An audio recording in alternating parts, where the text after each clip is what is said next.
예,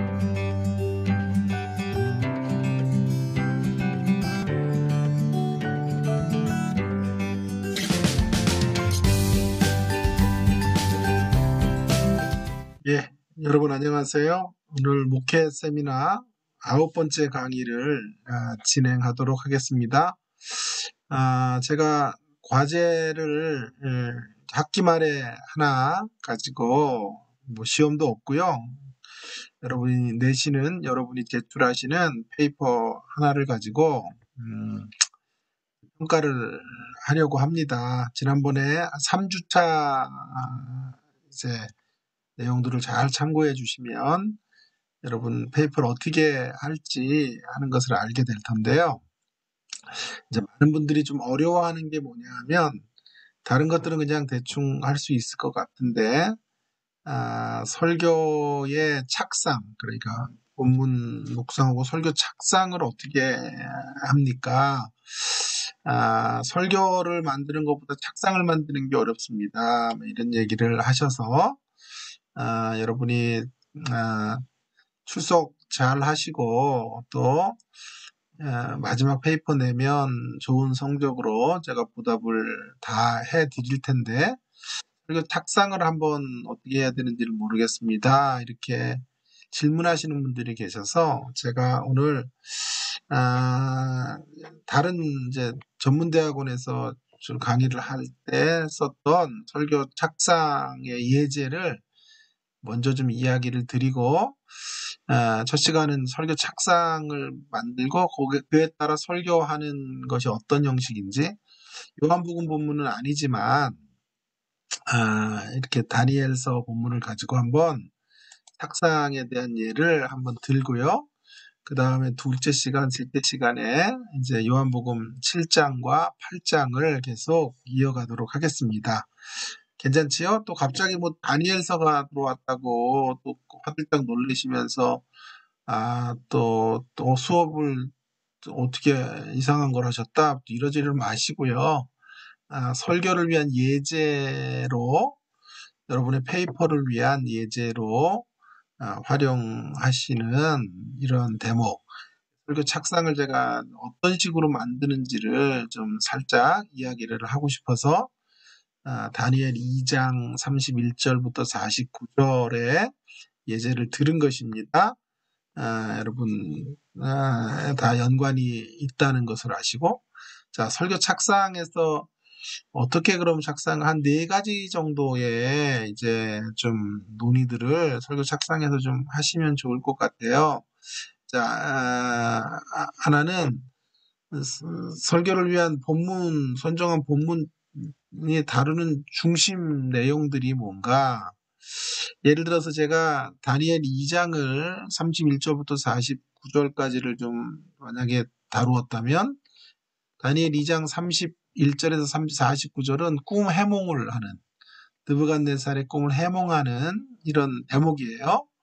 제목은 스톤 디알로지 그렇게 잡고 그래서 주로 이제 그 장 전체가 그럼 뭘 말하나 이런 얘기들을 좀 하면 좋을 것 같아요. 2장 전체가 다루고 있는 핵심 내용은 느부갓네살의 꿈과 그 꿈으로 인해 벌어진 소동 그리고 다니엘이 꿈을 해석하는 내용에 대하여 그리고 그 과정에서 그 결과로 다니엘이 가장 높은 자리에 오르게 되는 이런 메시지를 이 장이 다루고 있다. 이런 것들을 이야기한 후에 이제 다음으로 이제 그런 이야기들 속에 내가 지금 설교자가 지금 초점을 맞추려고 하는 포커스를 좀 이야기하면 되겠습니다.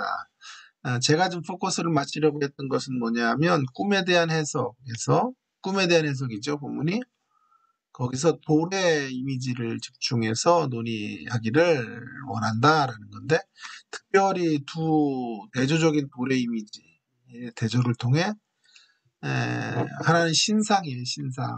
느부갓네살이 본 신상이 돌이잖아요. 그러니까 지배적인 이미지. 그러니까 세상의 지배적인 이미지는 신상으로 대변되어지는 제국의 가치들을 좀 논의하고 또 대안적 이미지로 사람의 손으로 이제 만들어지지 않은 뜨인 돌이 나타나서 이제 타격을 해요. 신상이 무너지거든요. 그래서 이런 대조를 통하여 우리가 붙잡고 나가야 될 돌의 스톤 디알로지를 구축하는 데 주안점을 둘 것이다. 그러니까 어디 설계도를 그리는 거예요. 설계도. 설교도가 아니라 설계도. 어디에다 초점을 맞추고 타겟팅을 할 것인가 하는 것들을 논의하는 이런 논의하고 있는지를 말하는 것이고, 그 초점을 이제 드러내기 위해서 보다 구체적인 어떤 뼈대를 세웠는가 하는 것들을 좀 세 번째로 이야기를 하시면 되겠습니다. 이러한 초점 드러내기 위해서 뼈대를 이제 한 세 가지, 하나님 나라의 신학을 정립하는 것, 또 도래 신학을 통해 뜨인돌이신 예수님에 대한 기독론을 정립하고, 또 뜨인돌이신 예수님을 본받아 교회가 뜨인돌 인생이 되어야 한다라고 하는 것들, 그 교회론을 정립하는 세 가지. 그래서 목차로 말한다면, 그 구조로 말하면 도래 신학 첫 번째, 세상 나라를 정복하는 하나님 나라에 대하여. 세상 나라와 하나님 나라의 차별점이 뭐냐면 수식어가 달라요. 세상 나라를 상징하는 신상은 큰 돌이에요. 그러면 하나님 나라를 상징하는 뜨인 돌이 나오죠. 뜨인 돌이 이제 신상의 다리를 타격하는데, 그 뜨인 돌의 수식어는 사람의 손으로 만들지 않은이에요. 그러니까 그 세상이 큰 것을 추구해 가는 거죠. 흠의 신앙이에요. 그러나 손으로 만들지 않았, 사람의 손으로 만들지 않았다는 말은 순수예요, 순수. 하나님 나라는 순수, 순결, 거룩, 이런 하늘의 기원을 둔 이런 모습들의 나라, 이런 나라를 통해서 결국 그 세상을 이겨야 돼요. 순수로 이기는 거예요, 순수. 자, 그런 이야기를 통해 하나님 나라가 어떻게 승리하는지의 신학, 두 번째로는 돌의 신학, 두 번째로는 하나님 나라의 뜨인 돌로 살아있는 돌이 되시는 방식에 대하여 논의하겠다는 거예요. 뜨인 돌이 하나님의 나라이지만 동시에 사람의 손으로 만들지 않은 이 돌은 인격이라고요. 7장, 다니엘 7장 같은 데 보면 인대 같은 이가 나타나는데, 그 인대 같은 이가 뜨인 돌이에요. 그리고 이에 대해서 가장 잘 이제 신약에서 잘 말해주는 대목은 뭐냐면 20장에 누가복음 20장 17절 18절, 그들을 보시며 이르시되 그러면 기록한 바 건축자의 버린 돌이 모퉁이의 머릿돌이 되었느니라 함과 함이 어찌미냐. 예수님은 뜨인 돌로서 버림받아요. 이 땅에 오셔서 말이에요. 하나님에게서 온, 사람이 만들지 않은 동정녀 탄생, 성령으로 잉태되어 오셨지만 버림받는 돌이었다고요. 그러나 하나님은 그를 모퉁이 머릿돌로 삼으셨다. 그래서 산돌이 되게 하셨죠. 살아있는 돌. 살아있는 돌이 되신 예수님은 살리는 돌이 되신다. 그런 이야기들을 다룰 것이고, 세 번째로의 돌의 신학은 이제 하나님 나라 신학과 예수님 신학, 그러니까 기독론에 근거한 뜨인 돌 인생이 된 우리 교회와 우리의 사명에 대한 논의예요. 그래서 뜨인 돌 인생으로 나아가는 길에 대하여 논의한다고요. 하나님 나라의 사역, 예수님의 사역 가운데 우리를 붙여주셨어요. 도구적 원인자로. 궁극적 원인자는 하나님이신데 도구적 원인자로 우리를 불러주셨다. 자, 그래서 하나님 앞에 쓰여지게 되었고 뜨인 돌 인생의 자리로 나가게 된 거죠. 그러면 더 구체적으로 그렇게 되기 위해서는 한 세 가지 영성을 가져야 되는데, 민감한 소통을 통하여 하나님의 교제로 나아가는 영성을 가져야 되고, 하나님의 주권을 붙잡고 나아가는 영성을 가져야 되고, 자기 부인으로 하나님 앞으로 나아가는 영성을 갖자, 이런 것이죠. 자, 이런 이야기들을 좀 했으면, 이런 이야기들을 좀 했다면, 네 번째로 좀 해야 될 이야기는, 네 번째는, 여기 네 번째요. 설교 착상에서 네 번째로 해야 될 것은 목적이에요. 이 설교의 목적 같은 거예요. 거짓된 도래 신학. 거짓된 도래 신학은 세상 사람들이 추구해가는, 세상은 신상의 가치, 그 가치 위에 인생을 건설했죠. 거기에 우리 인생을 건설하지 말고 진정한 돌이신 예수님 위에 우리 인생을 건설하는 자로 그러한 인생들의 모임인 교회가 되게 하려는 거예요. 그래서 세상 속에 있으나 세상을 초월한 자들로 살아가도록 만드는 거죠. 거짓된 이미지를 폭로하고 새로운 하나님 나라의 이미지를 구축하게 하는데 설교의 목적이 있다. 이 정도의 이제 이야기를 하고 이게 이제 설계도죠. 그리고 이걸 그대로 가지고 설교를 이게 축약한 거예요. 이런 설계도를 따라서 이제 설교문을 만드는 거죠. 그래서 좀 간략하게 살펴보면 다 다뤘던 내용들을 성경은 이미지 책이다를 시작을 해요. 서로는. 그래서 비유와 이미지로 가득 찼고 예를 들어 수도 없어요. 나는 여호와는 나의 목자시니 용사시니 빛이시니 나는 떡이다. 요한복음으로는 생명의 빛이다. 뭐 이렇게 해서 수없이 많은 이미지들로 말씀하죠. 자, 오늘 본문에서 좀 또 하나 생각할 이미지는 돌의 이미지예요. 돌의 이미지를 통하여 세상 나라를 넘어서는 하나님 나라의 방향에 대해서 또 하나님 나라의 핵심 주인공이신 예수님의 모습에 대하여 또 이제 우리가 어디로 가야 되는지 이런 것들을 확인시켜 가는 게 설교의 목적 중의 목적이라고. 본격적으로 들어가기 전에 이런 이미지가 타부시 되면 두 가지 이미지 중심적인 모습들이 간과되고 명제 중심적으로 전환하게 되면 생겨지는 문제가 두 가지인데 하나는 거룩한 상상력을 이제 자극하지 못하고 도덕주의적인 신앙으로 흘러가게 돼요. 이미지가 없으니까 상상을 통해서 하나님 세상 나라 너머를 상상해야 되는데 명제의 세계, 산문의 세계라고 그럽니다. 산문의 세계에서 산문의 세계를 통하여만 설교를 하면 진부한 언어, 구태적인 그런 세상 명제 이런 것들을 통해서 설교가 되어지기 때문에 진정한 세계를 상상하지 못해요.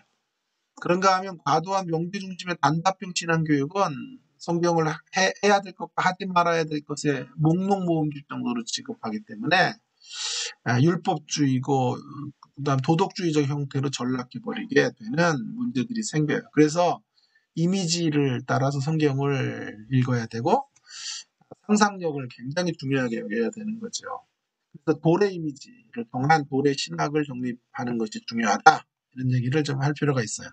아까 제가 다 말씀드렸기 때문에 자, 먼저 돌의 신학으로 첫 번째 우리가 정립해야 될 건 세상 나라를 정복하는 하나님의 나라에 대하여 세상 나라를 대변하는 것은 느부갓네살의 꿈에서 신상이었고 하나님의 나라를 대변하는 것은 뜨인 돌이었는데 수식어가 달랐죠. 신상에 대한 수식어는 31절 큰 신상이라는 세상은 큼의 가치 32절에는 우상이라 그래요. 그러니까 큼이 우상이 된 곳이 우리가 살고 있는 세상이라고요. 다니엘서와 똑같은 묵시문학이 신학이 있는데 요한계시록이에요. 요한계시록은 바벨론을 상징적으로 말하면서 바벨론의 수식어가 큰 음료예요. 큰 음료. 같죠? 세상의 정체는 큼에 올인하는 거예요. 자, 오늘 우리 이 신상을 느부갓네살이 꿈에서 보는데요. 그 신상에서도 이 큼의 가치를 따라 세상이 서 있다라는 것을 알게 되고 그 큼의 가치가 처절하게 무너질 것을 말해주고 있죠. 보통 네 나라에 대한 그림, 그러니까 머리로 금의 나라, 가슴 쪽을 위주로 한 은혜 나라, 또 배 쪽이나 이런 노새 나라, 그 다음에 종아리나 발 쪽에 있는 쇠와 진흙의 나라 이런 나라들이 바벨론, 메데 바사, 로세 나라는 헬라, 새와 진흙의 나라는 로마라고 이제 생각을 하는데 우리는 보통 이걸 네 나라, 보통 네 나라로 생각하는데요.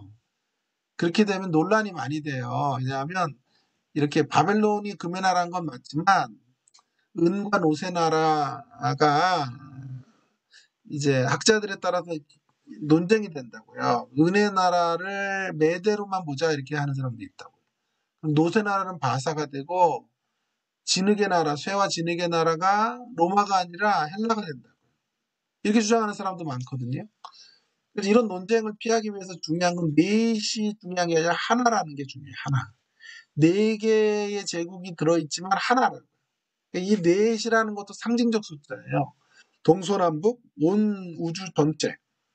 요한계시록에서도 넷이라고 하는 네 이제 구퉁이를 천사가 네 곳에서 부는 바람, 동서남북에서 부는 바람을 손에 붙잡아요.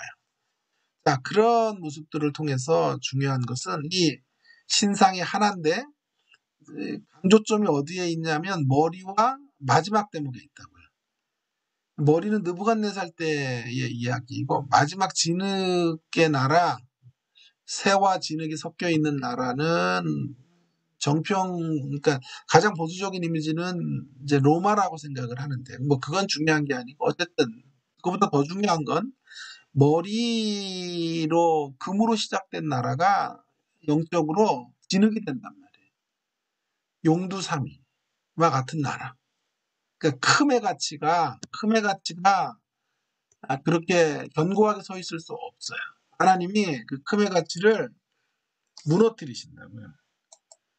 근데 그 금의 가치를 무너뜨리는데 뭐를 통해 무너뜨려요? 조금 더 가보면 이제 이것과 대조를 이루는 수식어가 있어요. 다섯 번째 나라를 상징하는 사람의 손으로 만들지 않은 돌이 나와요. 여러분, 다듬지 않았다라고 하는 사람의 손이 되면 타락해요. 사람의 손이 들어가면 오염돼요. 하나님의 나라는 사람에 의해서 만들어진 나라가 아니에요. 하늘로부터 임한 나라이기 때문에 돌이 띄어져 있는데 누군가가 이렇게 만들어서 띄어놓은 돌이 아니에요. 그 말은 꾸밈이 없는 순수라는 거예요. 가공하지 않은 진실이란 말이에요. 성경은 꾸미는 것을 가치 있게 여기지 않아요. 성경의 가치는 가꾸는 거예요. 여러분, 제가 계시록 할 때도 말했어요. 꾸밈이 아니라 가꾸자. 가꿈. 꾸밈이 아니라 가꾸는 삶을 살자. 꾸미는 건 속이는 거죠. 남의 눈에 보이기에 멋을 내는 거죠. 오래 가지 못해요. 이런 거죠, 꾸밈은. 결혼 전에 45kg 유지하다가 결혼 후에 아내가 되고 75kg 되는 거죠. 우리 집 얘기 같은데?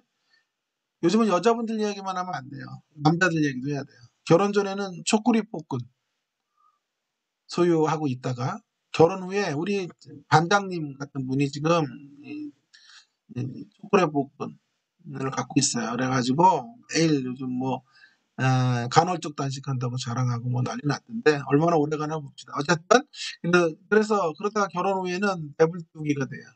이 꾸미는 거거든. 꾸밈으로 만나면 민낯이 드러날 때 서로를 향한 실망감으로 돌아서게 돼요.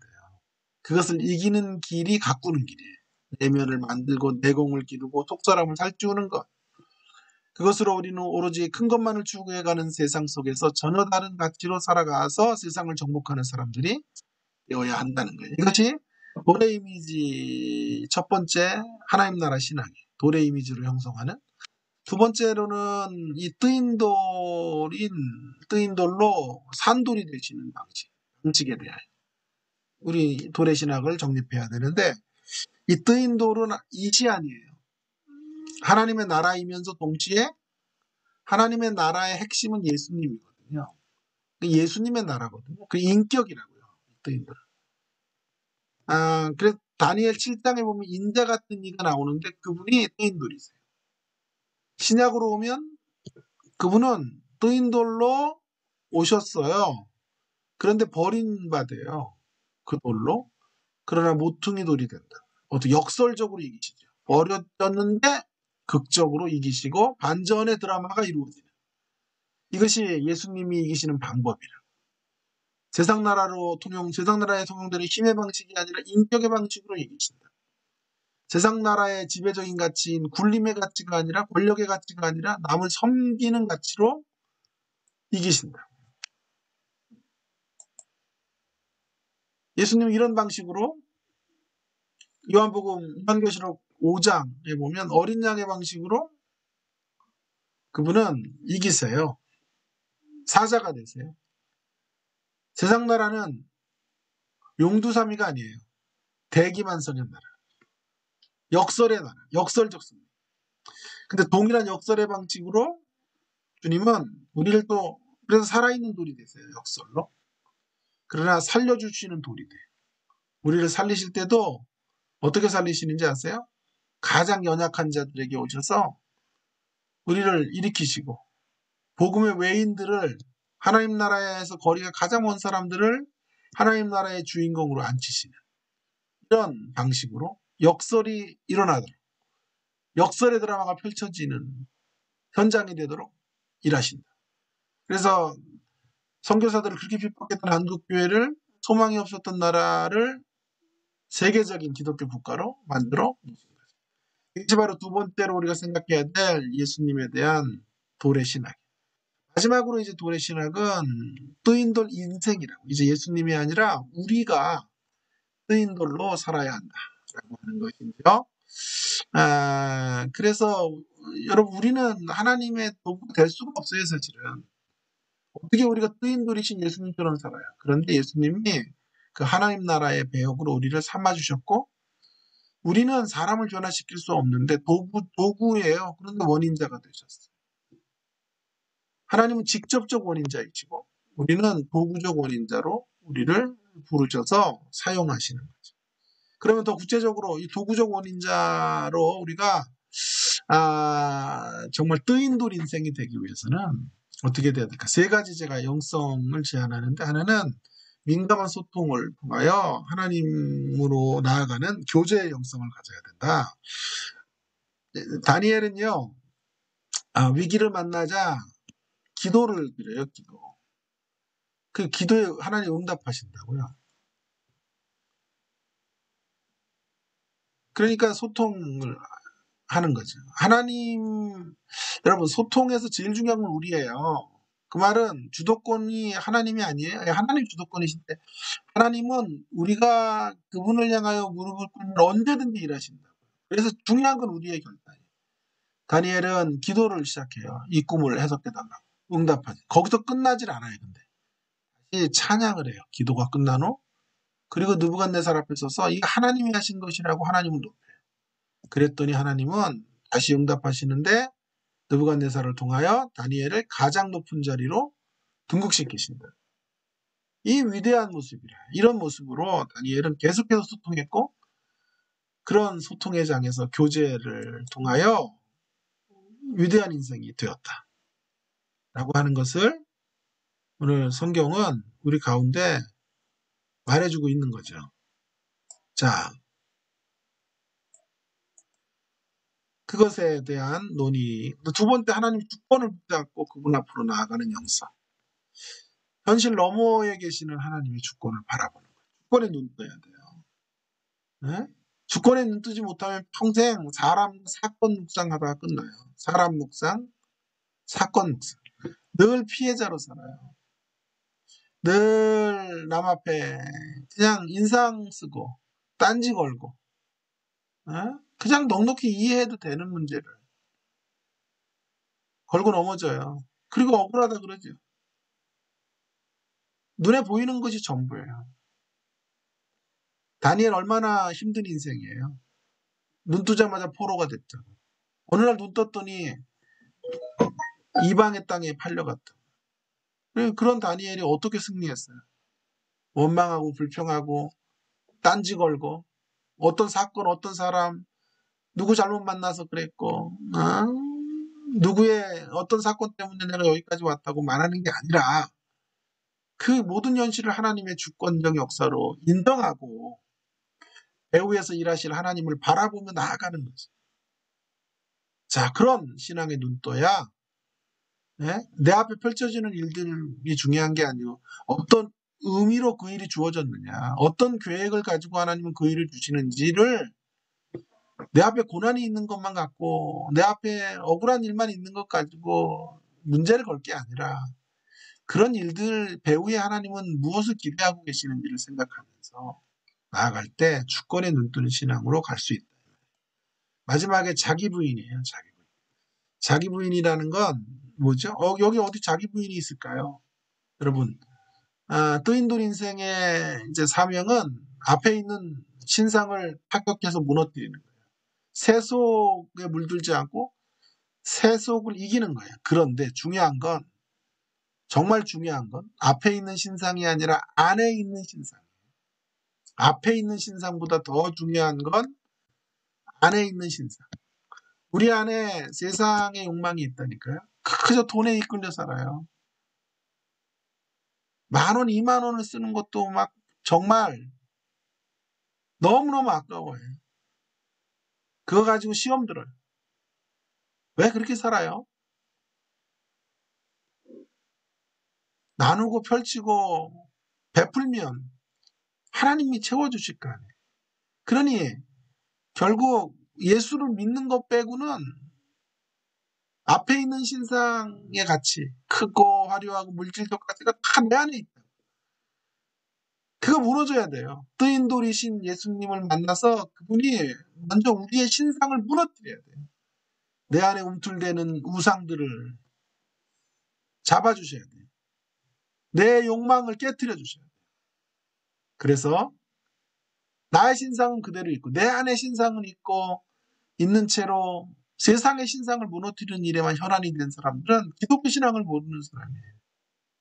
그게 무슨 사명감이에요. 내 안의 욕망의 신상을 먼저 그리스도의 은혜로 정복하기를 바랍니다. 이찬수 목사, 동기 목사님이시죠. 제가 존경하고 사랑하고 늘 교제하고 싶은 분인데 늘 이런 말이에요. 2만 명 교회 성도 목양하는 것보다 더 어려운 건 자기 목양하는 거래요. 자기 목회가 어려워요. 성도들 목회보다 자기 목회 어려워요. 여러분 교회 문제 성도들 문제 아니에요. 목회자들 문제예요. 목사만 잘하면 돼요. 나만 잘하면 돼요. 우리 집안의 문제 나의 문제예요. 내 안에 신상으로 자기를 부인해야 돼요. 그래야만 뜨인불 인생이 될 수 있어요. 이게 세 번째 하나님의 주권, 민감한 소통, 하나님의 주권, 자기 부인으로 나가는 게 세 번째 도래 신앙 결론이에요. 2장 결론으로 말씀을 결론하려고 그래요. 뜨인들 인생이 다니엘이 되자 결국 어떻게 돼요? 하나님이 그를 가장 높은 자리로 성공한 인생으로 불러주세요. 그러나 그의 성공이 목표가 아니에요. 결과예요, 그건. 목표가 아니라고요. 성공만 부러워하지 말기 바랍니다. 그가 받은 복만 부러워하지 말기 바랍니다. 그 뒤안길에 그가 복된 인생이 된 것을 부러워하시기 바랍니다. 복된 인생은 안 되려고 하고 복만 받으려고 하니 그게 말이 돼요? 그게 무슨 복을 받아요? 남에게 아픔 주고 상처 주고 별거 아닌 거 가지고 딴지 걸고 문제 걸고 말이에요. 공동체에서 그냥 가시 노릇하면서 복을 받겠다고요? 복만 달라지. 그게 정말 잘못된 인생이에요. 왜 그렇게 살아요? 어떤 사람이 이런 말을 어느 분이 했어요. 그 책에서. 가장 불쌍한 교인은 주지 않고 받기만 하는 교인. 이거 복된 존재는 되지 않고 복만 구하는 교인이다. 마지막 말이 너무 좋아요. 복된 존재는 되지 않고 복만 구해. 젠장. 맨날 복만 구하지. 이거 주세요. 자녀 대학 주세요. 물질 주세요. 뭐 주세요. 뭐 주세요. 하나님이 이렇게 말씀하세요. 먼저 복된 존재가 되어라. 내가 뭔가를 쏟아부을 수 있는 복된 그릇이 되어라. 복된 그릇 되기 바랍니다. 오늘 왜 이러는지 몰라. 설교하네요. 부흥회하네요. 목표는 복된 존재가 되는 것이고 그 목표에 따른 결과가 복을 누리는 거예요. 대상이 되고 머리가 되고 앞서가는 거예요. 이게 세상과 우리의 차이예요. 세상은 그저 큰 것만 추구하죠. 우리는 존재를 추구해요. 혁명적 변화를 추구해요. 그렇다면 부러워할 것은 다니엘이 국무총리로 복받은 게 아니고요. 그가 하나님 앞에서 제국을 넘어뜨릴 수 있을 만한 복된 존재가 된 거예요. 뜨인들 인생이 된 거예요. 그러므로 오늘 결국 도래신학이 우리에게 도전하는 최종적 메시지는 하나님 나라 가치, 예수님의 가치를 따라 복된 존재가 됩시다. 따라하세요. 복된 존재가 됩시다. 인간이라고 안 따라하네. 안 되죠. 따라하세요. 좋은 말 할 때. 따라하는 사람들에게 하나님의 복이 임할 거예요. 그래서 부흥사예요, 저? 예. 여러분, 예수님의 가치를 따라 복된 존재가 되십시다. 복은요, 복된 존재가 되면 따라오는 거예요. 복을 따라가니까 안 되잖아요. 예? 복된 존재가 되면 복이 따라온다니까요. 여러분의 심령을 고치시고요. 넉넉한 마음을 가지시고요. 없어도 힘들어도 베푸시고, 나누시고, 예?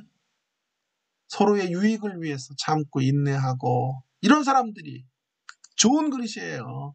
그런 사람들이 복받고 사는 거죠. 복된 존재가 되어 그 결과로 따라오는 복을 누리시는 우리 모두가 되기를 주님의 이름으로 축원합니다.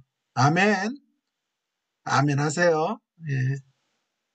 이게, 자, 보세요. 설교 착상과 설교가 어떤 식으로 이어지는지, 다니엘 2장을 통해. 또, 다니엘 강의했다고 또 막, 요한복음인데 다니엘 하셨네요. 이러지 마시고, 여러분, 예를 드는 거예요. 예. 다니엘, 다음엔 또 요한복음 갖고 또 들을게요. 예? 잘된 설교 한 편 여러분에게 이렇게 소개를 했어요. 이제 7장과 8장 강의를